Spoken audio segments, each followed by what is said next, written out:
It was a cold autumn night when Lucy and her friends decided to explore the abandoned house on the edge of town. The house had stood empty for decades, its windows shattered, the door creaking in the wind. Locals whispered about strange noises and shadows moving inside, but no one dared go near. As they stepped inside, the floorboards groaned beneath their feet. Dust hung heavy in the air, and every step they took seemed to echo through the house. Lucy, the most daring of the group, led the way with a flashlight. "Come on, it's just an old house.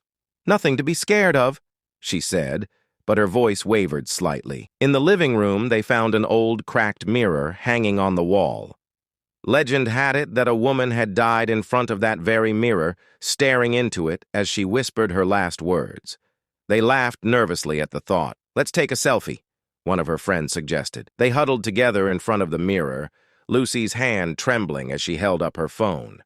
Suddenly, a faint whisper filled the room. "Who's there?" Lucy called out, her heart racing.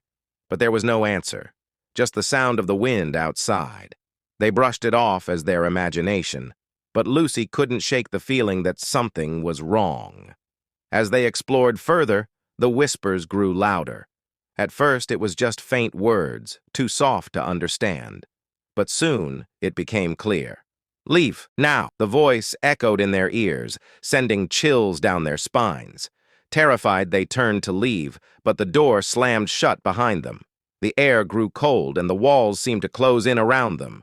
Lucy's flashlight flickered, casting eerie shadows on the walls. "We have to get out of here!" she screamed, but the house seemed determined to keep them inside. Suddenly, the mirror in the living room shattered, and in its reflection, they saw her, the ghostly figure of a woman, her eyes hollow and lifeless, staring back at them. Her lips moved, repeating the same word over and over. "Run!" With their hearts pounding, they scrambled for the door, breaking it open just as the whispers turned into a deafening scream. They ran, not daring to look back, until they reached the safety of the street. Breathless and shaking, Lucy glanced at her phone, still clutched in her hand. The selfie they had taken in front of the mirror was still there, but now, standing behind them in the photo, was the ghostly woman, her cold eyes fixed on Lucy. The house was never the same after that night. The whispers grew louder, and those who passed by claimed they could hear Lucy's name being called, beckoning her to return.